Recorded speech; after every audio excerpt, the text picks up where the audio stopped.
Israel आज एक गहरे बहरान से दोचार है। तल अबीब यूनिवर्सिटी की एक हालिया तहकीक के मुताबिक हालिया बरसों में तकरीबन 1 लाख इसराइली मुल्क छोड़कर जा चुके हैं, जिनमें हजारों डॉक्टर्स और हुनरमंद पेशावर शामिल हैं। ये बड़ा दिमागी इखराज ब्रेन ड्रेन है जो मुल्क की सूल और मिलिट्री दोनों शाबों में शदीद इंसानी वसाइल की कमी पैदा कर रहा है। IDF के चीफ ऑफ स्टाफ ने भी खबरदार किया है कि फौज अपने आप में धंस सकती है क्योंकि ऑपरेशनल दबाव बढ़ रहा है और तकरीबन 12,000 से 20,000 तक फौजियों की कमी है। रिजर्व फोर्सेस पर बहुत ज्यादा बोझ पड़ रहा है। माशी तौर पर भी इसराइल को भारी नुकसान हुआ है। बिनक ऑफ इसराइल के मुताबिक गजा की जंग के 2 सालों में ही मईशत को $57 बिलियन का नुकसान हुआ है।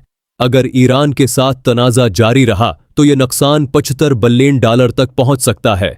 सरमायाकार भाग रहे हैं, बेरोजगारी बढ़ रही है और रोजमर्रा जिंदगी मुतासिर हो रही है।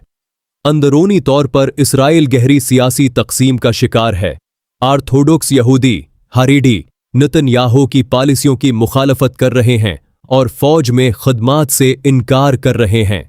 इस मसले ने नेतन्याहू की हुकूमत में संगीन सियासी बहरान पैदा कर दिया है। हारीडी कम्युनिटी की फौजी भर्ती पर तनाज़ा इतना शदीद है कि कोलिशन पार्टनर्स पार्लियामेंट की वोटिंग का बाइकाट कर रहे हैं, जबकि फौज लंबी मुद्दत की सरूस की तौसिया का मुतालबा कर रही है। इस तनाज़ा ने न सिर्फ इलाकाई बल्कि आलमी ताकत के तवाज़ुन को हमेशा के लिए बदल दिया है।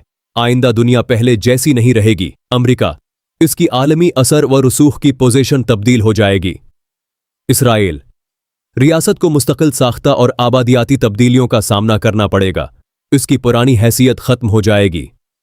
ईरान, इसकी जोग्राफियाई सियासी पोजीशन बुनियादी तौर पर तब्दील हो जाएगी। पाकिस्तान, सफारती और सलामती के मैदान में उसका किरदार अहम तब्दीलियों से गुजरेगा। पाकिस्तान ने इस तनाज़ा में मुज़ाकिरात की सहूलत फराहम करने की कोशिशें की हैं और बालवास्ता तौर पर पैगामात की मुंतकली में किरदार अदा किया है। भारत और यूरोप दोनों की कायम करदा पोजीशंस और असर व रसूख में नुमायां तब्दीली आएगी। मशरिक वस्ती, खलीजी ममालिक का सियासी मंजरनामा हमेशा के लिए बदल जाएगा। उसके अलावा भारत की तरफ से पाकिस्तान और ईरान के दरमियान गलत फहमियां पैदा करने और अफवाहें फैलाने की साजिशों का भी जिक्र किया गया है, जो इलाकाई इस्तेहकाम को मजीद मुतासिर कर रही हैं।